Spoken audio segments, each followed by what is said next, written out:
vous allez entendre ces mots-là, ne pensez pas à ces mots-là comme on emploie ça dans la langue française. Ici, ça veut dire autre chose, d'accord?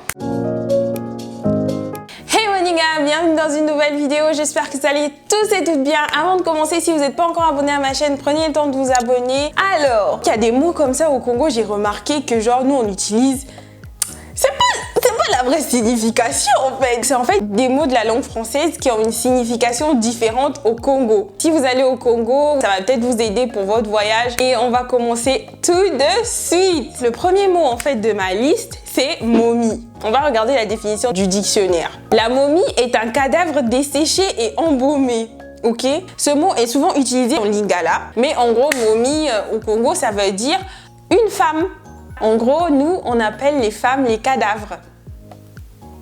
C'est flippant quand même, non? C'est souvent en lingala que tu vas entendre ça. Oh, momie nanga. Genre ça, c'est ma copine. C'est ma femme. C'est ma go, quoi. Tu vas souvent utiliser momie dans ce contexte. Alors, le deuxième mot, c'est plutôt 3 mots.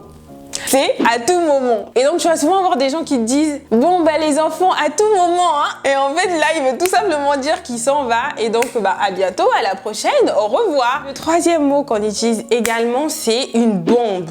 Le prof l'a attrapé avec une bombe dans la poche. Bon, ça va essayer d'être utilisé plus à l'école. Mais genre, une bombe ici, ça veut dire un explosif, tu vois. Ça veut dire qu'il a une anti-sèche. Ça peut vite devenir dangereux si tu comprends pas le contexte. Je sais pas, un Français se retrouve dans cette situation. Peut-être qu'il va appeler la police.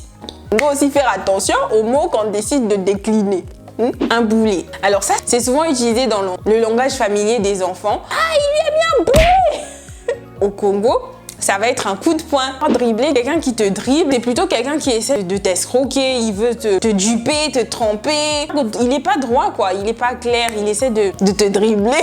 Polar. On va plutôt utiliser ça dans un contexte de jeu. On est en train de jouer à un jeu de société ou jeu, peu importe. Et on va dire, toi tu es polar. Hein. Ils vont dire que je sais pas jouer, quoi, t'es nul. Ensuite, on va avoir boire. Et ici, pas boire dans le sens de consommer quelque chose, mais plutôt dans le contexte scolaire, encore une fois. Quand tu sors d'un examen, tu peux dire « Franchement, j'ai bu en maths ». T'as pas compris, c'était dur. J'arrive pas à trouver le mot exact en français, mais c'est un peu comme j'ai pas réussi quoi. Laver. Franchement, hier, il m'a lavé. Il m'a engueulé, il m'a insulté, il m'a pas pris au sérieux, il m'a pas respecté. Nanani, voilà. Mystique. L'affaire là est mystique. Hein.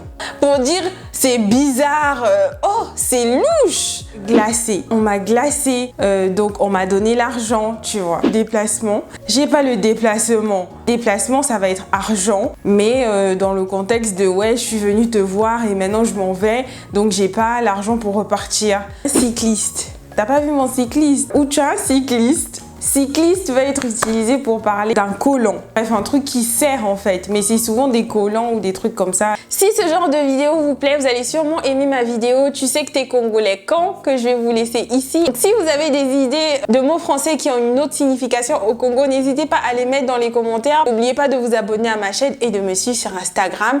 Pour ma part, je vous dis à bientôt dans une prochaine vidéo. Bye Moninga.